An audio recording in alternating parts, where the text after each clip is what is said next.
Oke, teman-teman, mungkin video ini agak sedikit panjang karena di sini tuh saya akan membahas video step by step-nya ya dari awal membuka chart itu seperti apa dan kemudian membuat sebuah trading plan sehingga kita endingnya itu bisa mengambil sebuah keputusan buy atau sell secara objektif ya. Dan juga di video kali ini pun juga disertakan dengan apa case in real chart dan kemudian dengan tradean saya itu di waktu kemarin ya. Nanti saya akan jelaskan bagaimana open posisinya dan ambil keputusan itu seperti apa ya. Bagi teman-teman yang belum menonton di video sebelumnya tentang masalah market structure, terus kemudian tentang order block, order flow, terus liquidity swing pain high, liquidity swing pain low. Saya sarankan teman-teman ditonton dulu supaya tidak kebingungan ketika melihat video ini ya. Oke, tanpa berlama-lama lagi kita langsung mulai pembelajarannya ke monitor. Oke, jadi teman-teman, kita udah masuk ke monitor ya, kita udah masuk ke monitor, kita awal mulanya itu mempelajarinya cukup 3 langkah untuk menjadi sebuah trader profitable. Jadi yang pertama itu apa, yang kedua itu apa, yang ketiga itu apa. Jadi kita langsung masuk ke pembahasannya. Jadi yang pertama kita menentukan daripada direction atau trend. Ingat trend sendiri itu harus membuat sebuah apa coding atau kunci nih. Ketika trennya lagi naik selalu membuat higher peak, higher trough, higher peak, higher trough yang selalu makin tinggi. Ketika dia itu bentuknya dia selalu kepala, gampangnya kepala kaki yang selalu makin tinggi ya. Jadi kalau misalkan trennya lagi naik, dia itu apa? Kepalanya dia itu yang lemah, kakinya yang kuat. Artinya di sini itu jangan sampai kaki yang selalu makin tinggi itu salah satunya dijebol.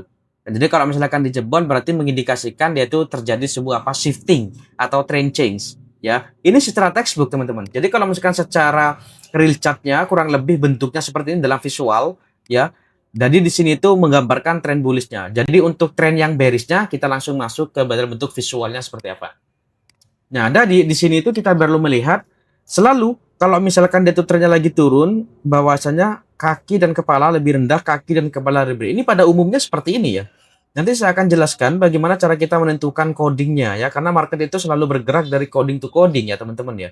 Jadi kalau misalkan dia itu lagi bearish, maka itu yang lemah itu kakinya, yang kuat itu kepalanya ya, tinggal dibalik ya.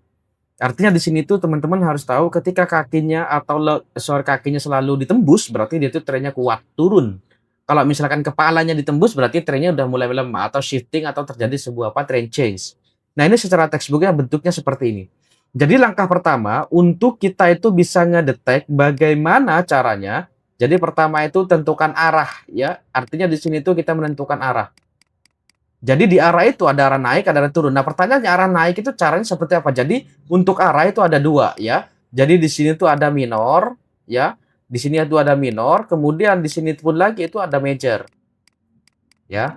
Jadi ada dua untuk arah, ada minor, ada major. Di time frame berapa? Di semua time frame. Maka sebuah ada istilah itu time is fractal ya. Jadi semua time frame itu akan memiliki sebuah apa direction tersendiri. Ada yang minor, ada yang major. Jadi di sini tuh saya asumsikan tidak terlalu jauh ya, tidak terlalu panjang dan tidak terlalu pendek durasinya. Itu di mana? Di 1 hour gitu ya. Terus kemudian setelah kita bisa menentukan itu minor sama major. Jadi untuk yang minor kita bahas yang minor dulu deh. Jadi untuk yang minor teman-teman makanya itu saya bilang lihat dulu video sebelumnya tentang masalah liquidity swing pain high, liquidity swing pain low. Nanti akan bakalan tahu nih mana itu yang swing dan mana itu yang coding ya. Jadi kalau misalnya anggap di sini itu semuanya coding ya, impulsif, korektif. Nah, seperti ini. Artinya di sini itu kalau misalkan secara eksternal dia trennya lagi berada di fase impulsif yang sedang berjalan.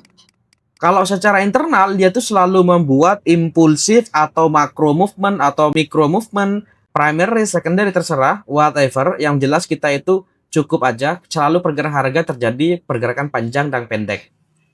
Kalau panjangnya ke atas berarti pendeknya ke bawah gitu ya. Nah, di sini kita bisa perlu melihat nih, kalau dia itu panjangnya ke atas, nih pendek, panjang, pendek, panjang, pendek, panjang, dan selanjutnya apa? Pendek gitu ya. Sama kalau misalkan kita itu apa? Melihat untuk tren turun ya, sama. Dia tuh panjang, pendek, dia seperti ini. Nah, sekarang pertanyaannya, apakah sekarang ini trennya lagi naik? Yes, betul. Dia tuh sudah membuat kepala lebih tinggi. Nah, pertanyaan kedua, berada di fase mana nih? Berada di fase koreksi kah atau berada di fase impulsif kah? Nah, itu masuk ke major. Untuk yang major, dia itu terbentuk impulsif ketika baru terjadi trend change secara internal atau terjadi shifting secara internal. Jadi kalau misalkan dia tuh break ini, nah di sini akan menjadi sebuah trend change gitu ya. Oke? Jadi sama kalau misalkan dia itu trennya bullish, dia tuh kalau break ini berarti dia itu terjadi trend change. Artinya secara eksternal ini impulsif selesai dan ini fase koreksi. Impulsif selesai dan ini fase koreksi. Oke? Terus yang kedua, kita harus tahu yang namanya itu zone ya. Jadi zone itu ada disebut dengan breaker block, ada disebut imbalance dan sebagainya, order block. Artinya zone cukup menggunakan yang ini ya. Jadi kalau misalkan kita udah tahu di sini bahwasanya zone-nya itu hanya fokus kepada dua engulfing aja, jadi kita tuh bisa melihat kalau harganya nyentuh ke situ berarti trennya lagi naik. Ada potensi reversal atau ke situ ada potensi trennya turun atau terjadi sebuah reversal turun. Artinya di sini kalau misalkan dia tuh trennya lagi naik, berarti kita itu carinya itu dari coding to codingnya ini cari yang bentuk engulfing tadi. Ya, marking di sini. Bisa jadi di sebelumnya di sini ini sebenarnya swap zone atau breaker block atau orang bilang itu apa namanya itu resistance become support itu sama gitu ya. Atau misalkan tren lagi turun sama di sini carinya di sini. Artinya dari higher low ini sampai ke bentuk impulsifnya itu kita cari bentuknya engulfingnya. Di mana di sini itu? Nah, kembali lagi minor sama major konsepnya itu sama. Tinggal kita itu memposisikan diri kita mau stylenya itu apa gitu ya. Kita mau misalkan mau stylenya itu swing atau misalkan stylenya itu scalping itu terserah. Nanti yang jelas saya akan contohkan ke dalam bentuk real chartnya seperti apa. Maka sampai tonton sampai habis. Terus kemudian yang ketiga setelah kita udah ketahui konfirmasi entry. Nah ini ya konfirmasi entry sebenarnya itu ada banyak variasi. Cuman yang saya itu lebih suka itu menggunakan yang namanya itu liquidity grab atau liquidity sweep atau sebut dengan base break entry ya atau BBE.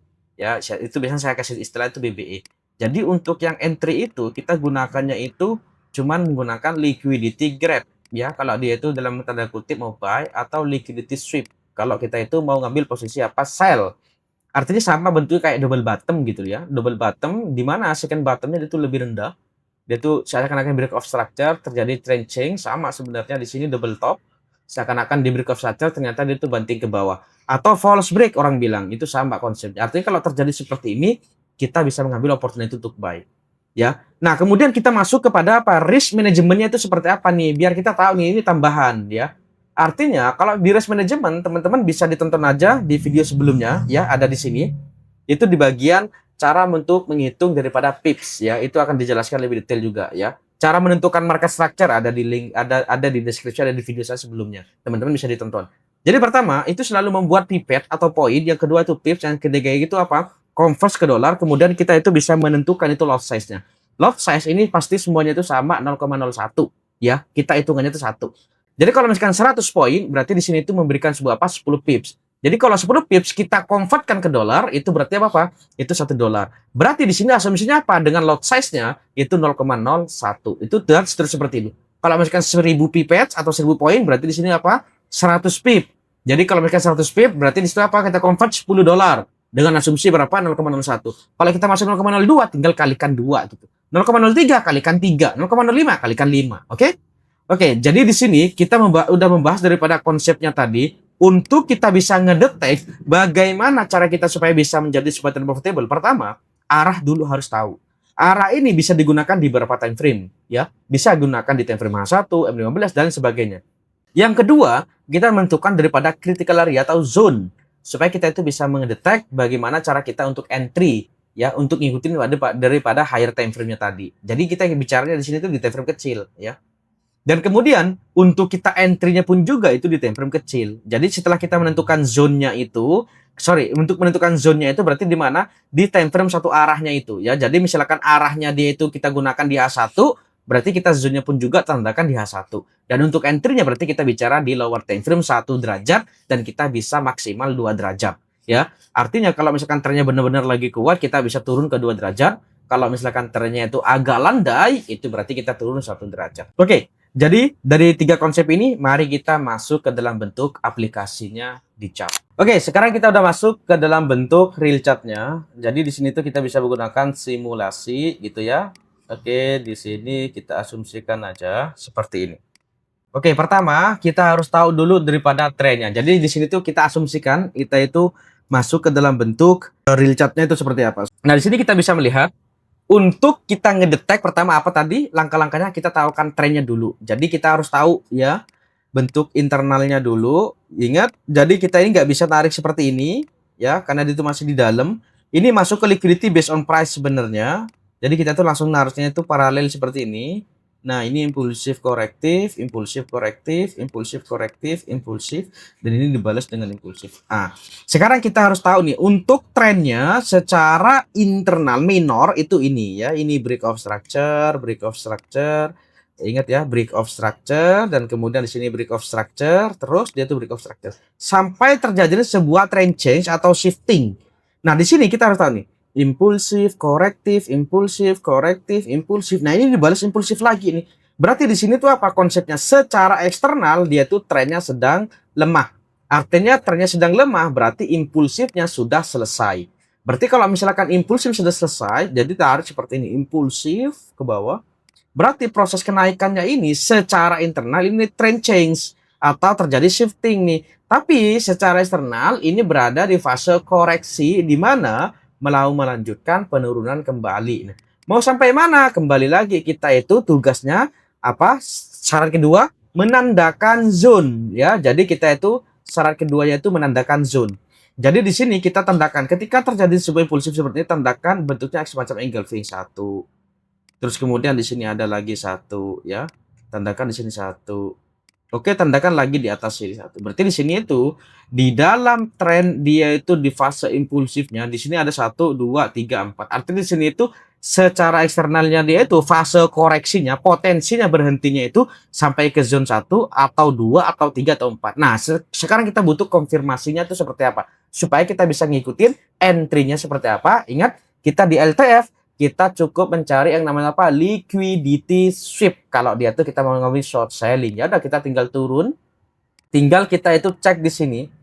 Karena di sini itu kita baru cek, ingat ya konsepnya tadi, kita hapus aja di sini biar kita lebih jelas. Nah, kita itu cek dari sini nih. Dia tuh naik ya, turun, naik, turun, naik, turun, naik, turun ke bawah nih. Artinya di sini itu terjadi yang namanya itu shifting ya. Jadi terjadi semacam kayak double top. Dia itu di mana second topnya lebih tinggi. Nah, di sini udah kelihatan dia ketika naik, dia turun, naik ya. Dia tuh tidak mampu lebih untuk higher high, tapi dia tuh langsung jebol yang ini sehingga ini sah disebut dengan apa? Liquidity grab. Liquidity sweep kalau kita itu ngambil posisi short sell. Nah, dari sini kita bisa mengetahui ini, maka kita itu bisa mengukur waktu dia tuh waktu pertama kali dia break ya, waktu dia pertama dia break. Nah, ini sini break ketika break plus body dia di sini. Artinya di sini itu kita itu bisa mengambil opportunity short sell ya. Dengan jarak stop loss-nya berarti dia tuh di atas sini ya, di atas. Berarti di sini itu kita jadi kalau misalkan kita itu mau menggunakan stop loss di atas sini, targetnya itu berarti kita harus tahu mencari dari liquidity to liquidity. Artinya dari external liquidity ke internal liquidity. Karena di sini tuh kita entry-nya di external liquidity, berarti ini potensinya ke internal liquidity. Cari bentuk liquidity swing point low-nya di mana? Oke, di sini. Yang terdekat itu ada di sini. Tapi ini dari RR kurang bagus 1/1, berarti kita ngambilnya di sini. Bang, kalau misalkan saya tuh udah tahu ini mau ke impulsif lagi ke bawah, apakah bisa saya hold terus? Ya bisa. Cuma pertanyaannya kalau misalkan itu ada drama dulu gitu, kadang kan dia tuh naik dikit lagi, kembali ke titik entry yang awalnya kita udah running sekian dolar, nanti malah apa namanya terbawa emosi gitu loh ya. Berarti di sini tuh kita ngambilkan sebagai target. Nah, kemudian kita itu bisa mencari yang namanya itu apa?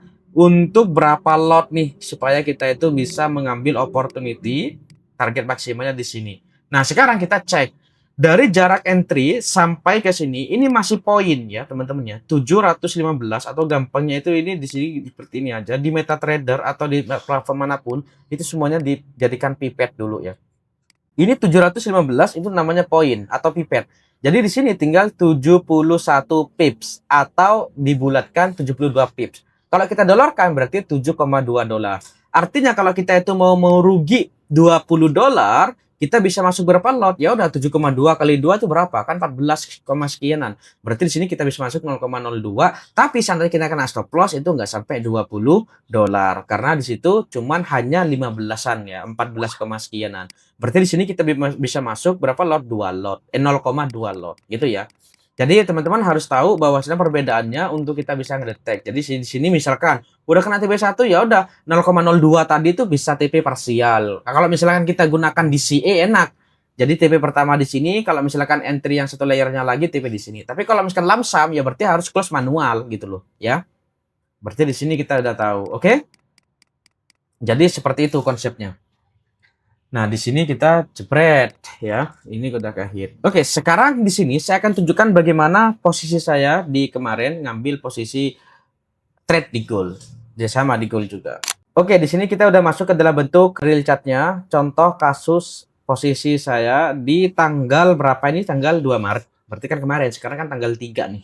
Nah, itu bagaimana cara saya opportunity. Jadi di sini tuh saya potong dulu chart-nya. Oke, di sini kita bisa memperhatikan untuk kita bisa ngedetek ya trend itu lagi naik atau tidaknya. Nah, sekarang kembali lagi ke trennya. Nah, ini kan udah current price-nya di sini dia baru sudah terjadi breakout structure ya secara internal, berarti di sini itu secara eksternalnya ini gitu ya. Ya, berarti secara eksternal ini. Berarti di sini itu apa? Artinya di sini tuh trennya lagi naik berada di fase impulsif yang sedang berjalan gitu loh ya. Berarti di sini saya tinggal turun ke LTF ya. Sebelum saya turun saya tandakan dulu zone-nya. Oke, di sini ada satu, di sini ada resistance become support kan ya. Terus di sini itu ada gap atau fair value gap ya. Itu sama. Artinya di sini itu udah masuk ke zone, saya tinggal turun ke time frame kecil, kan trennya lagi naik ya. Artinya di sini itu saya tinggal menurun lagi 2 derajat ya. Karena di sini tuh udah kelihatan dia tuh ternyata lagi naik, saya tunggu bentuk pola ya. Meskipun dia tuh tidak masuk ke zone, saya tunggu bentuk pola. Nah, di sini kita bisa memperhatikan waktu dia bentuk turun ya, dia tuh udah bentik bawah, terus dia tuh break atas. Mesti ingat ya konsepnya liquidity grab, berarti di sini itu waktu dia tuh break di sini kita itu bisa ngambil posisi buy. Waktu itu saya ambil posisi buy dan untuk targetnya itu menggunakan Fibonacci irregular ya. Jadi targetnya itu di sini dan kemudian ya ketika dia itu running posisi instan saya kemudian masuk jadi buktinya ini dan at the end ke hitnya itu pas habis itu ya habis jam-jam sore lah ya. Jadi itu untuk posisi. Mungkin itu dulu untuk video pembelajaran kita kali ini. Kalau misalkan video ini bermanfaat bagi teman-teman, teman-teman bisa subscribe dan juga aktifkan loncengnya supaya tidak ketinggalan ketika saya itu membuat edukasi seputar trading lagi. See you in the next video.